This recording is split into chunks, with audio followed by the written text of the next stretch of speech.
vamos a ver un poco respecto a enfermedades multifactoriales. En realidad, las enfermedades multifactoriales son un tema complejo, son un tema difícil, debido a que ya no estamos hablando ni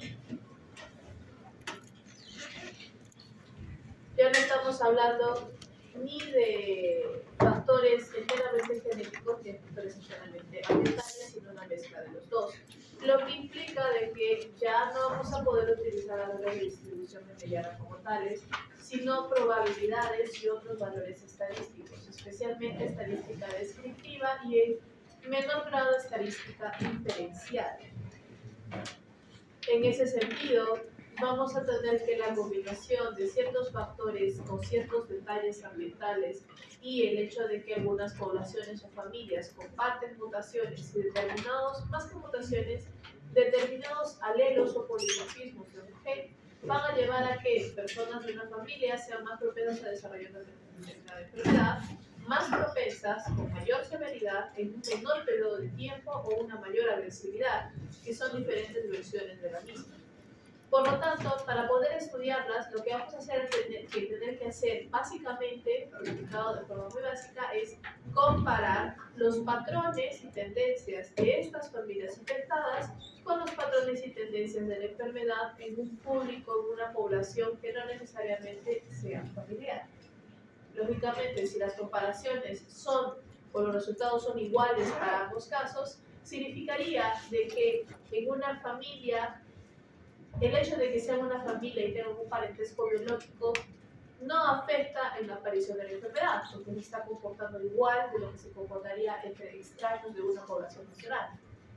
Pero si ese no es el caso, y si realmente encontramos que en la familia o en el parentesco hay un cambio, hay una diferencia, por lo tanto, ya no estamos en ese punto equitativo donde son los factores ambientales y no estamos entrando en una agregación genética, en un aspecto genético.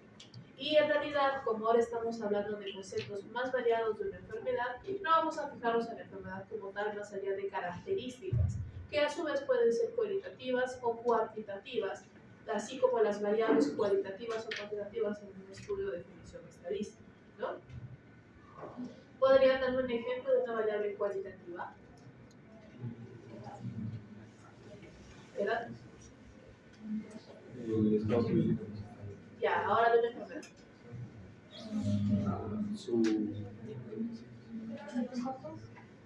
Ya, puede ser.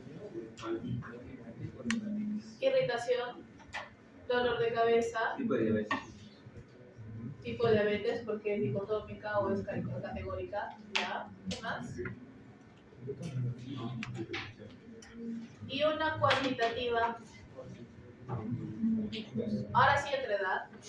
Un número, presión, glucosa, dolor siempre y cuando lo trabajemos, no, dolor es cualitativa. Incluso si lo trabajamos bajo la escala del dolor, la escala es categórica ordinal, sigue siendo cualitativa. Ok, entonces, en general vamos a entender lo que van a ser valores normales y valores críticos, es decir, valores que van a salir de una media poblacional para entrar no solamente en un rubro patológico, sino en un rubro fuera de la tendencia general de una determinada muestra o población. Y por lo tanto, la distribución poblacional asociada a un factor genético también determinará su importancia. Entonces, solamente para recordar lo que es una distribución normal, la distribución normal es la forma más básica de estadística descriptiva, en donde nosotros vamos a tener lo que se conoce como una campana de Gauss. Ustedes ya no saben estadística, ¿verdad? ¿Qué curso de estadística? Bioestadística creo que es después. ¿Cuándo les toca bioestadística?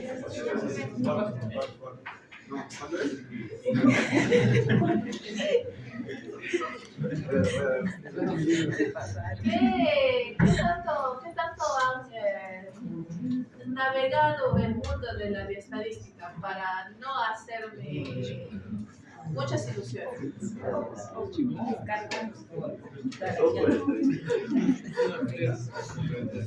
¿No?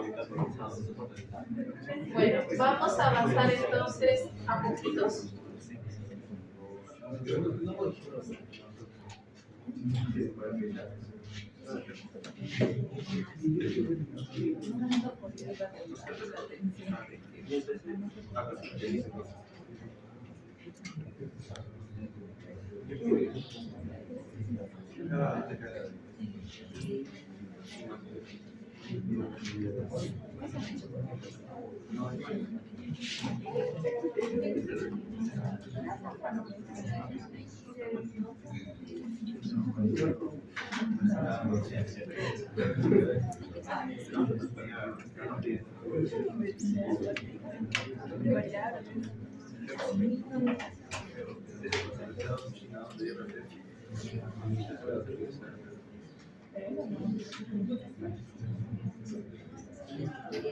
Muy bien.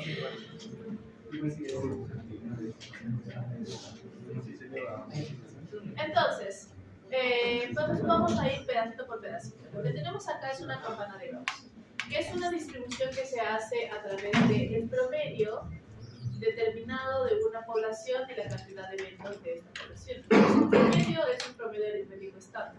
Sumamos todos los valores, los dividimos entre la cantidad de valores y obtenemos un valor punto medio, que es el punto medio, como dice su nombre, que comparte todos los valores de la población.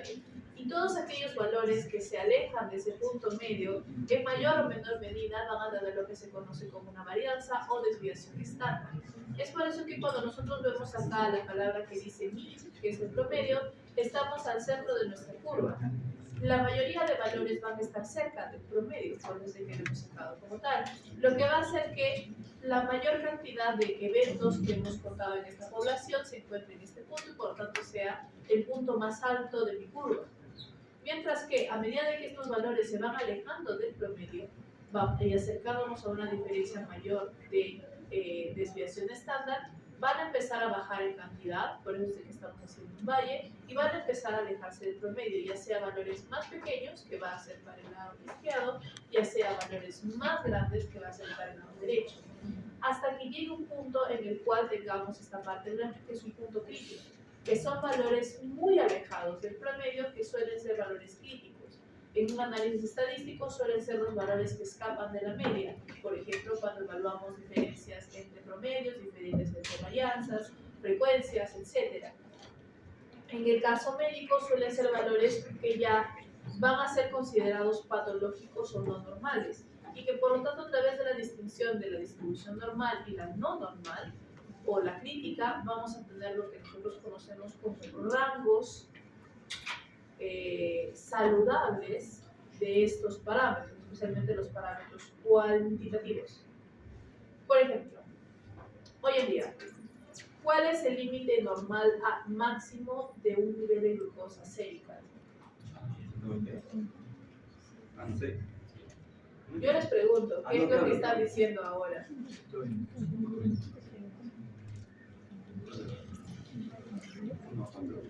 Pregúntale a Chuck, que tú lo sabes. 120 glucosa. 110. ¿Quién ha ido recientemente al nutricionista, al endocrinólogo o algo similar? Ah, 70-99. En mis tiempos, estamos hablando de hace 20 años, a nosotros nos enseñaban 114, el punto exacto. Hoy en día eso es prediabetes. Sí. El tope 100 o 99, como lo quieran ver. Entonces, como pueden darse cuenta, no ha pasado gran cosa de tiempo y es un valor que ha cambiado. ¿Por qué ha cambiado? Porque la distribución del nivel de glucosa en la población también ha cambiado.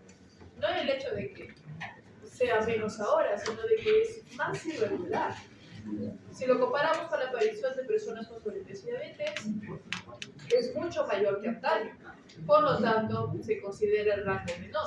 Pero si nosotros lo comparamos, por ejemplo, si le echo foto con una pastilla. Si hacemos una comparación, por ejemplo, con poblaciones ya definidas, sino en general, es decir, partimos por un lado a jóvenes de su edad y a personas a partir de los 60 años. ¿Esperaremos tener la misma media de glucosa? Consideraremos la media de 100, o sea, el valor máximo de 100, igual para ambos grupos etarios. Tal vez un poco más común en presión arterial. Es raro encontrar un joven con 130 de presión, es presión alta para una persona joven. Pero para una persona mayor es completamente normal y los médicos se lo van a decir, porque van a ver características externas adicionales. Son dos grupos etarios diferentes, en circunstancias diferentes, en procesos de desarrollo diferentes. Por lo tanto, cada población va a empezar a tener cambios, que es lo que estamos observando aquí. A diferencia de una curva normal, tenemos que un promedio que va a ser de un grupo etario de entre 25 y 30 años, y otro grupo que va a ser a partir de los 40 a 60 años, ha habido un movimiento en el promedio. Estamos pasando un promedio de 127 a un promedio de 134, por lo que las consideraciones de lo que es normal y no es normal van a variar. No solo eso, ya no tenemos una curva perfecta, vamos a tener una ligera asimetría, donde la mayoría de los valores se van a encontrar en valores más altos. ¿Sí? ¿Para qué estamos queriendo observar esto? Tradujamos esto a nuestra herencia general. Imagínense que esto son dos grupos. Un grupo de personas no emparentadas a las cuales se les ha evaluado la presión arterial y luego un grupo de personas emparentadas a las cuales se les ha evaluado la presión arterial. ¿A qué conclusión llegarían con la justaposición de esas dos imágenes? Que las personas emparentadas tienen en promedio una mayor presión arterial. ¿Cuál es la diferencia entre una población y la otra? Que unas son emparentadas y otras no. El estudio multifactorial se basa en este tipo de diferencias estadísticas. No tenemos una ciencia absoluta ni cierta, pero nos basamos más que nada en los efectos que producen estos polimorfismos en la población. Aquí es donde entramos a conceptos de agregación familiar y correlación. Significa de que nuestras características heredadas desde los padres van a estar muy relacionadas al crossover. Vamos a tener que todas las características van a tener un 50% de ser repartidas entre la descendencia por cada hijo, lo que en realidad transforma en algunos casos una sola característica de un padre o un progenitor solamente en un 25% de probabilidades de heredarla por hijo. ¿Sí? Y si eso lo reducimos a los abuelos, que es una generación más atrás, sería el 25 del 25, o sea, hace un octavo o un 16avo. Entonces, en este caso, normalmente la agregación familiar aquí va a tener un mayor impacto, especialmente entre familiares de conexión o de línea directa, que suelen ser hermanos o padres. También para poder estudiar esta característica es que desarrollamos el concepto de riesgo relativo, que es una medida de la agregación familiar. La ecuación del riesgo relativo, la tienen acá, se denomina como lambda S y se asocia entre la prevalencia, es decir, la cantidad de personas afectadas o con la enfermedad y de sus familiares, una determinada familia, mientras que el otro es la prevalencia de la enfermedad en la población en general. Es decir, pongamos un ejemplo sencillo. Vamos a poner un ejemplo de paro fulminante al corazón, ¿sí? Paro cardíaco o arresto cardíaco. Observamos a una familia que a lo largo de una generación específica, digamos de toda la generación 3, vamos a tener a 35 de 40 personas que han tenido un paro cardíaco fulminante. ¿Ok? Y ahora vamos a tomar ese valor que hemos dicho, 35,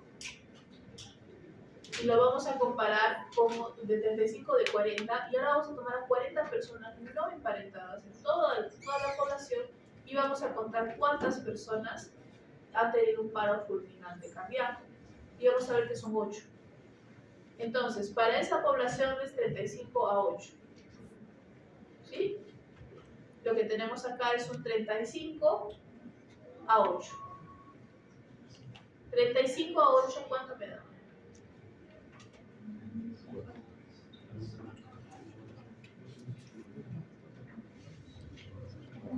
6 por 8, 48.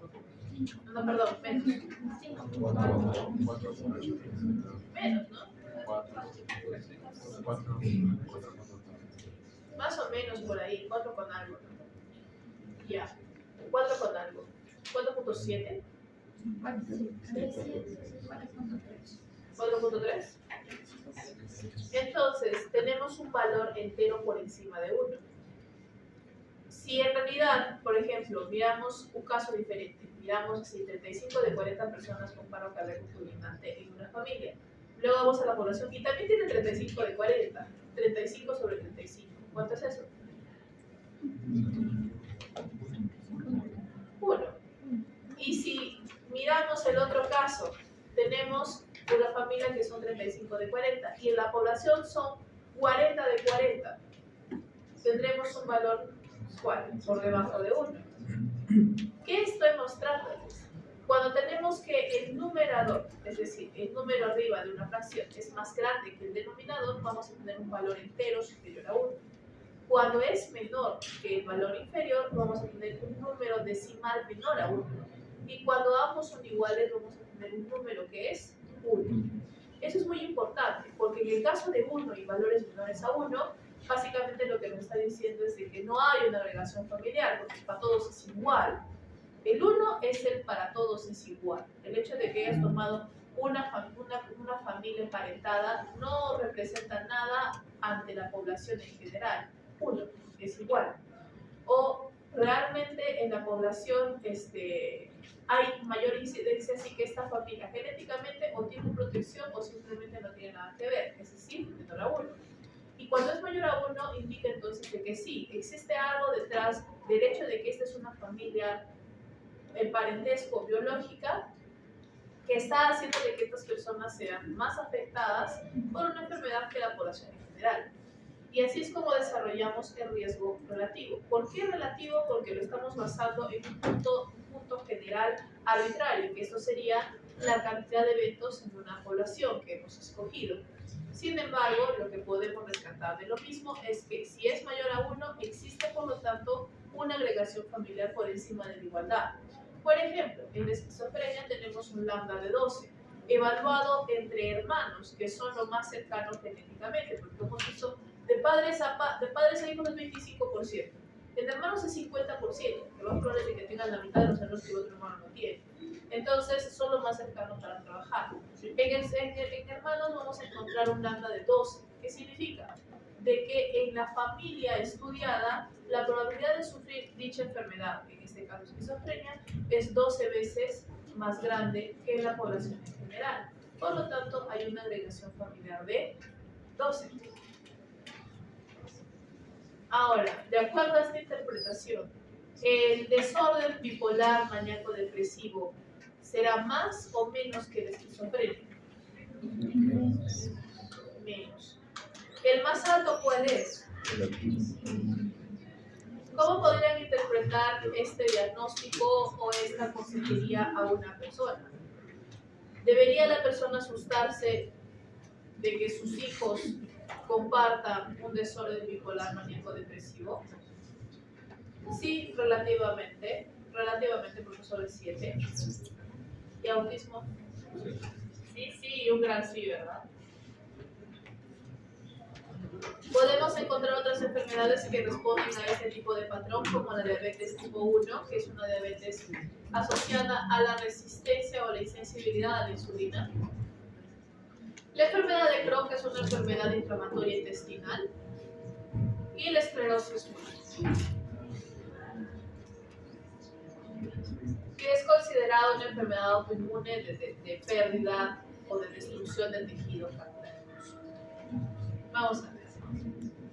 Entonces, ¿cómo es que nosotros podemos trabajar esto? En realidad existen diferentes estrategias, todas basadas en la cercanía o lejanía de una determinada característica en una familia. Como mencionaba hace un ratito, los hermanos son lo más cercano genéticamente hablando que se pueden tener. Ustedes han visto una serie asociada, por ejemplo, el clásico drama de la donación de órganos. Hay 1000 series con ese clásico drama de la donación de órganos. O la donación de órganos, un hermano no quiere, o el hermano sí quiere y el otro no quiere, o un hermano nació exclusiva solamente para dotar a nuestro hermano y un arraigadísimo etcétera. Pero los hermanos son lo primero que se piensa, no los padres. ¿Qué hemos dicho? Padres 25%, hermanos 50%. No solo eso, esta capacidad de comparación de alelos sube a un 75 y a un 100% en la característica más pura de los hermanos de hermanos con genética compartida, que son los gemelos bivitelinos, 75%, y los gemelos univitelinos, 100%, porque van a tener las mismas características genéticas. Entonces son lo más cercano directamente que se puede tener. Ese es un tipo de aproximación y un estudio de las enfermedades multifactoriales a través de hermanos. Otro caso serían los casos control, en los que escogemos para toda la población un familiar específico y observamos sus características de evolución de la enfermedad en comparación a su descendencia directa. Normalmente se trabaja entre hermanos o de padres a hijos. ¿Cómo se aproxima o cómo se define la pregunta estadística? Si una señora o una mamá tiene cáncer de mama, su hija también lo va a tener. Y empiezo en una población a ver a todas las mamás con todas las hijas y empiezo a contar cuántas de esas parejas tienen la enfermedad de mi hija y cuántas no, generando una correlación. ¿Sí? Normalmente también lo que se puede hacer con los familiares caso control es el hecho de que comparamos a una familia determinada, familia extendida, y tomamos a propósito de la misma generación a personas que van a tener una lejanía genética mayor. Por ejemplo, primero trabajamos con los niños para ver si tienen igual este problema de diabetes de una de la familia, son hermanos, y ahora vamos a tomar a los primos primeros y los primos segundos, que van a ser técnicamente más alejados de la familia. Y si son hermanos políticos, es decir, del lado de un cónyuge o por el estilo, o una cuñada, mucho más lejanos genéticamente. Eso nos va a dar entonces el caso de que estas son personas técnicamente emparentadas, pero no directamente conectadas, y si desarrollan la enfermedad, es muy probable de que sea ya por un evento ambiental a los que están sujetos todos sus familiares, que por un evento genético.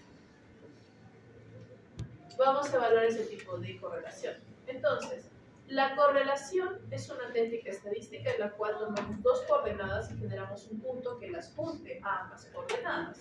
Pero la idea es de que al juntar ambas coordenadas, lo que queremos observar es si existe una tendencia.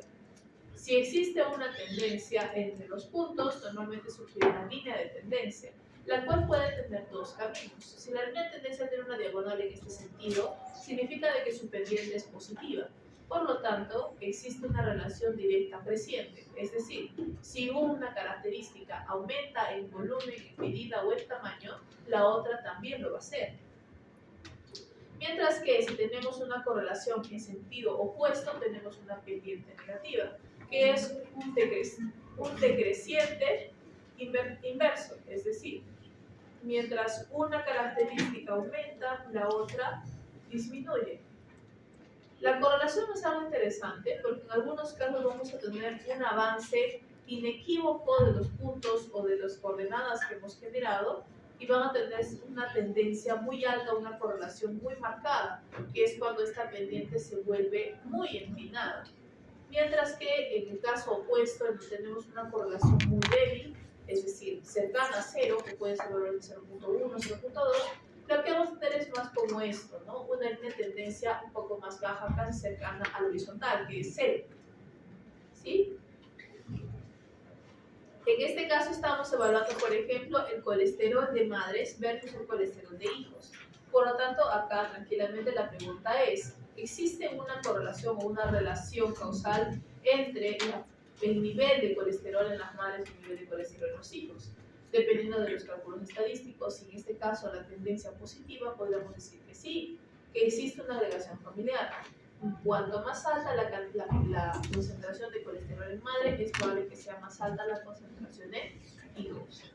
Y es donde entramos entonces al concepto de correlación en familia.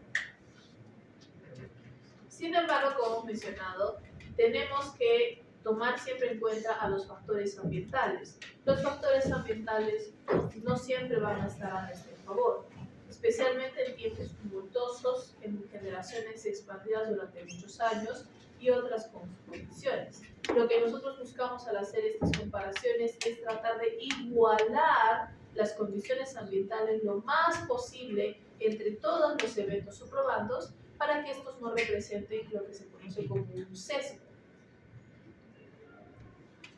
Pongámoslo así. No es lo mismo comparar a la población de Estados Unidos y la población de Chernobyl durante la época de los años 70.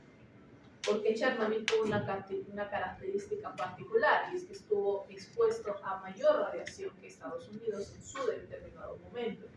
Fue un evento aislado y único, pero que también representa un sesgo, porque todo lo que luego se evalúe de forma genética va a tener esa sombra encima del trasfondo que lo puede explicar, que es la radiación. Por lo tanto, sus condiciones no son iguales. Si en Chernobyl se desarrolla más una enfermedad que en Estados Unidos, nuestra intuición nos dirá, bueno, es por la radiación. Pero es un factor ambiental. ¿Qué pasó con el factor genético? Nos complican las conclusiones. Igual, nuestra población o nuestra generación tiene lo que ha sido el SARS-CoV-2, que sabemos que ante sus infecciones genera secuelas musculares y neurológicas e inclusive de tipo de coagulación. Lo que sucede entonces es de que toda nuestra generación se ha expuesto a un evento que difícilmente a lo largo de diferentes generaciones se repite. Hemos tenido una pandemia de gran tamaño. Por lo tanto, compararnos a nosotros con otras generaciones va a tener siempre la sombra de que hemos tenido una pandemia encima. ¿Sí? Entonces, eso es a lo que se refiere. Normalmente cuando queremos evaluar, por lo tanto, siempre nos limitamos a los parientes más cercanos que han vivido técnicamente en un mismo ambiente, o sea, que han sido adoptados, ¿no? Que son los hermanos y el concepto de padres e hijos. Por ejemplo, acá tenemos un caso particular que es el caso del labio leporino. Y como pueden observar, tenemos el porcentaje de riesgo desarrollado para el labio leporino en función de dos características principales: el número de padres afectados y el número de familiares afectados, en donde los familiares son un punto de caso control, es decir, nuestros casos, nuestros niños afectados, y el control van a ser familiares cercanos y no cercanos, en donde vamos a observar que el aumento del riesgo para desarrollar paladar hundido va a incrementarse con mucha facilidad dentro de familias de coagulación directa, mientras que va a permanecer casi inamovible cuando estamos comparando con familiares más lejanos. Por ejemplo, tenemos acá que cuando no existen familiares afectados con labio leporino, vamos a tener entonces en este caso, sin padres afectados, las probabilidades de que desarrolle esta enfermedad se van a asociar o van a representar directamente factores ambientales, en un 0.1%. Ese 0.1% son los factores ambientales. Es posible obtener un labio leporino, por ejemplo, al momento de consumir ciertas sustancias como alcohol o nicotina durante el embarazo. Nada tuvo que ser ahí la parte genética. Simplemente factores ambientales, y acá está representado un 0.1%. Pero ¿qué sucede si los padres son afectados por esta enfermedad? Miren cómo salta un riesgo del 3% con un solo padre afectado a un 34% con ambos padres afectados. Sorprendentemente, este 34 se mantiene y se mantendrá no muy variado cuando tenemos a uno de los hermanos está afectado, a pesar de que los padres no lo están. El riesgo se triplica en el caso de los factores ambientales. A pesar de eso, los factores ambientales van a ser generalmente bajos, pero cuando tenemos un padre afectado, los valores alcanzan un promedio de 15, y cuando tenemos ambos padres afectados, se van a alcanzar un promedio de 43, en donde 40, 45, 43, 44 no varía mucho. Es decir, ya la diferencia entre un hermano y un relativo de segundo y un pariente de segundo grado o tercer grado no va a tener un mayor impacto que lo tendría, por ejemplo, los hermanos afectados. Es por eso que mientras más cercana la conexión con los otros familiares afectados, mayor es el peso y la probabilidad de la carga genética en enfermedades multifactoriales. Es por eso también de que los médicos ya se conozcan los pormenores de este caso o hayan escuchado por otros especialistas y se haya generado una intuición lógica al respecto.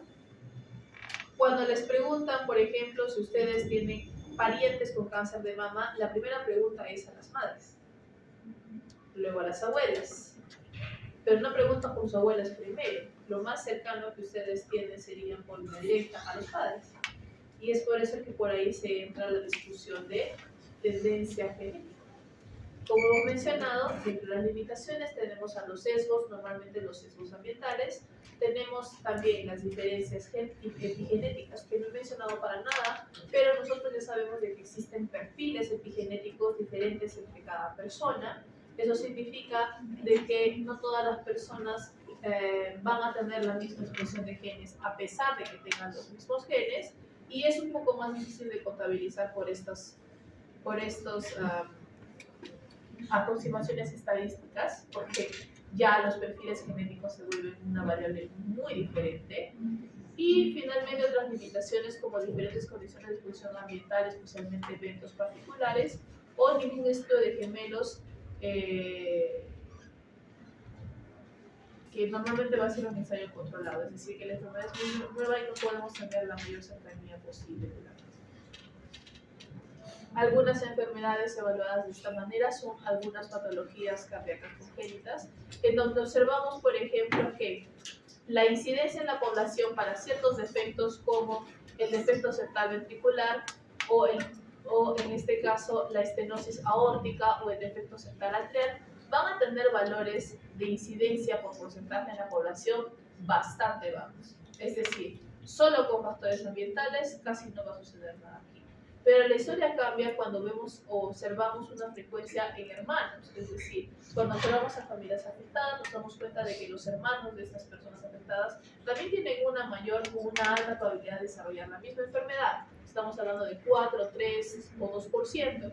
Y finalmente esto se traduce a un lambda S, que ya lo conocen, de valores relativamente buenos, ¿no? 25, 38, 48, 59%. Este es un clásico ejemplo de una enfermedad mayoritariamente regida por factores genéticos y no ambientales. Porque en ambientales la probabilidad se va al piso, ¿sí? Es muy baja. ¿Hasta aquí alguna pregunta?